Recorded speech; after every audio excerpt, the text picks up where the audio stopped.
On the 1st of March, a 28-year-old named Jordan sat at her kitchen table at 11 p.m. staring at her banking app.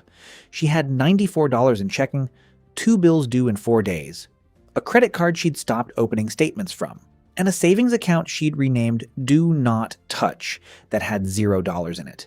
She wasn't in a crisis exactly. She was in that specific kind of financial stuck that doesn't feel like an emergency, but also never gets better. The kind where you work hard, you're not reckless, and somehow the number in your account looks exactly the same every month regardless of what you do. On the 1st of May, 60 days later, Jordan's financial life looked nothing like that night at the kitchen table. Not because she got a raise, not because something lucky happened, because she followed a specific sequence of decisions in a specific order. And I'm going to show you exactly what that sequence was. My name is Nick, and I've spent way too long watching people make the right financial moves in the wrong order and wonder why nothing changes. If you've ever felt like you're working hard and standing still with money, this video is the exact sequence you've been missing. Hit subscribe because what I'm about to walk you through is not motivational content, it's an operational plan, 60 days, specific steps, in the right order, and by the end of this video, you'll know exactly what to do starting today. Before we get into the weeks, I need to say one thing about why 2 months works when years of trying haven't. It's not about the time, it's about momentum. Here's the problem with most financial advice. It tells you what to do, but not what to do first. So people try to do everything at once. They open a budget app and a brokerage account and start a side hustle and cut subscriptions all in the same week. And because nothing is sequenced, nothing compounds. Nothing builds on anything else. The effort is real, but the structure is missing. 2 months works because it forces sequencing. You do the right thing at the right time in the right order.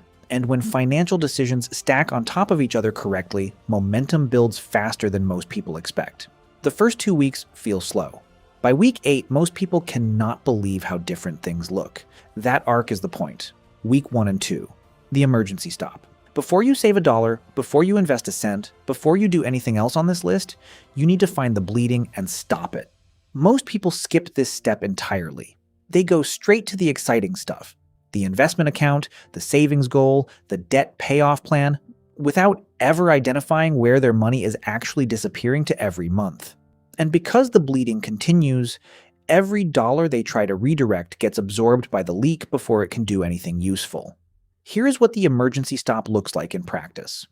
You open your last 3 bank statements. Not 1, 3.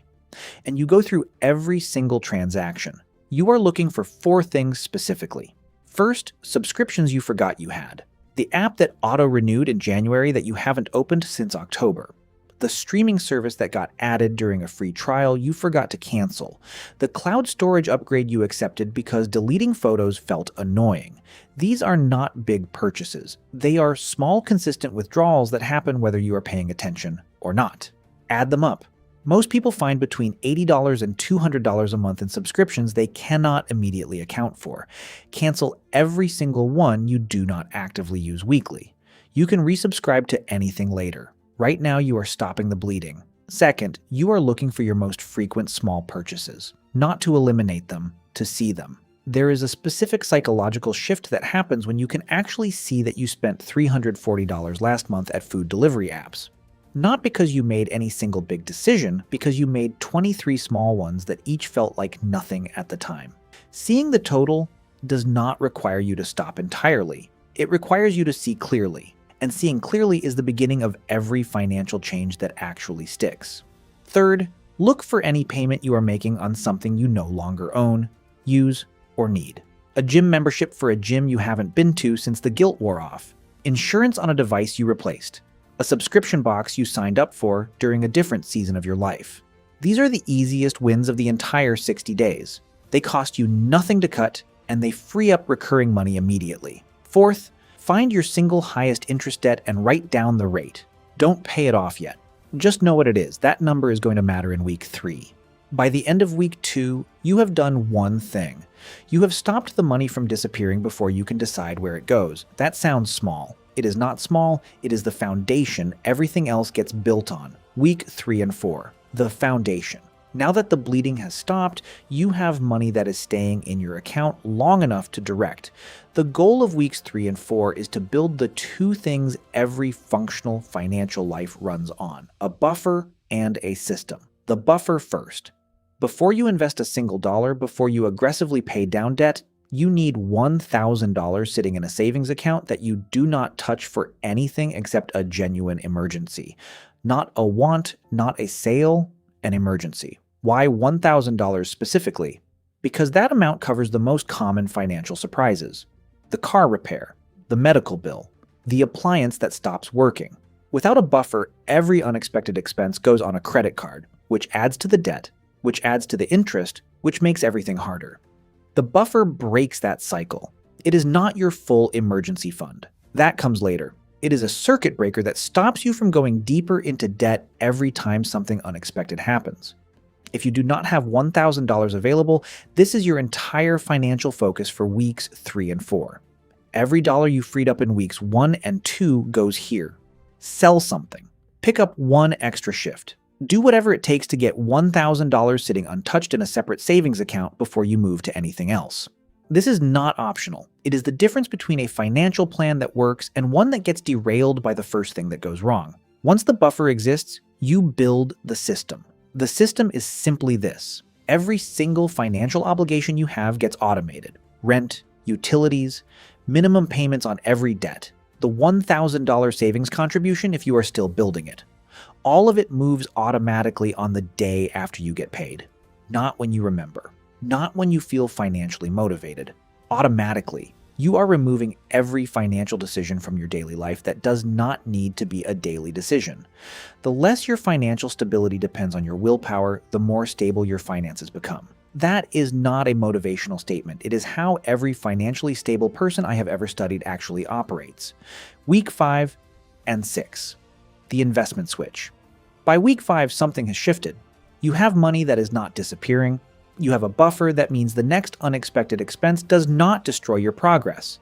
And you have a system that runs without you having to think about it. Now, for the first time you have something to invest. Here is the order. If your employer offers a 401k with any matching contribution, this is your first dollar. An employer match is a guaranteed 50% to 100% return on your contribution before the market does a single thing. There is no investment on earth that beats that on day 1. Contribute at minimum enough to capture the full match. Not a dollar less. After the full match is captured, open a Roth IRA if you do not already have one. Contribute whatever you can after the employer match, even $50 a month, even $25. The amount is less important than the habit at this stage. You are building an investing identity, the person who invests something every month regardless of the amount. That identity is worth more in the long run than any specific dollar figure because it is the identity that eventually moves the large amounts when they become available. For the investment itself, pick a total market index fund or an S&P 500 index fund. Low fees. Broad diversification. Set it to reinvest dividends automatically. And then do not look at it. This is not a trading account, this is a wealth building account. The two are completely different things, and treating them the same is how people who start investing end up worse than when they didn't. Week 7 and 8. The acceleration. This is the week most people skip because it requires more than just redirecting existing money.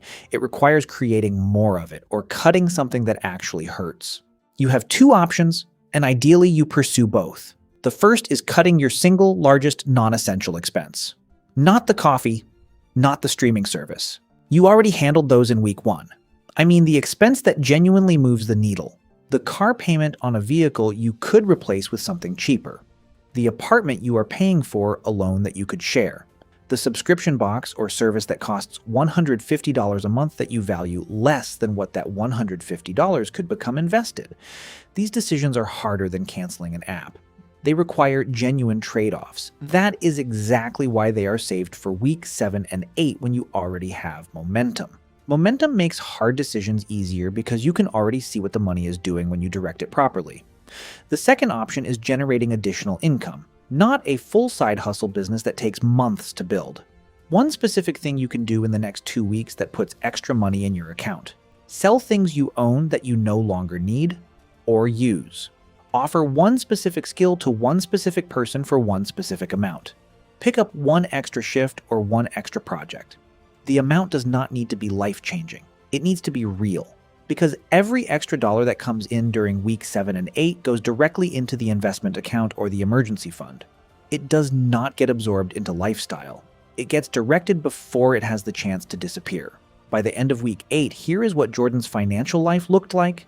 She had found and canceled $140 a month in subscriptions she had forgotten about. She had a $1,000 emergency buffer sitting in a high-yield savings account. Every bill she had was automated. She was contributing enough to her 401k to capture the full employer match. She had opened a Roth IRA with her first $50 contribution, and she had sold 3 things she owned that she no longer needed and put the $340 she made directly into savings. Her checking account balance on May 1st was $1,847. Her total net worth had moved, not dramatically, but it had moved, and more importantly, her relationship with money had moved. She was no longer reacting to her finances. She was directing them. That shift from reacting to directing is the real change that happens in 60 days. Not the numbers, though the numbers change too. The identity, the way you carry yourself when you know exactly where your money is and exactly where it is going. The confidence that comes from having a system that runs whether you are having a good week or a terrible one. The quiet that comes from not having a low-grade financial anxiety running in the background of every decision you make. This is not a 60-day program that ends on day 60. It is a 60-day runway that gets you to the point where the system runs itself and you just keep adding to it. Month 3 looks better than month 2. Month 6 looks better than month 3. The compounding is not just financial, it is psychological. Every month you operate with a system that works, the belief that you are someone who is good with money gets stronger. And that belief changes every financial decision you make for the rest of your life. Quick note before we wrap. If you have been thinking about building a channel that teaches concepts like this, breaking down financial psychology into something people actually want to watch, that is a skill I teach step by step inside the community I have built for people who want to create in the personal finance space. The link is in the description. No pressure at all. It will be there when you are ready. Now back to Jordan. She is still at that kitchen table, not the one from March 1st. A different one. Same apartment, same job, same income. But the app she is looking at on May 1st shows something different.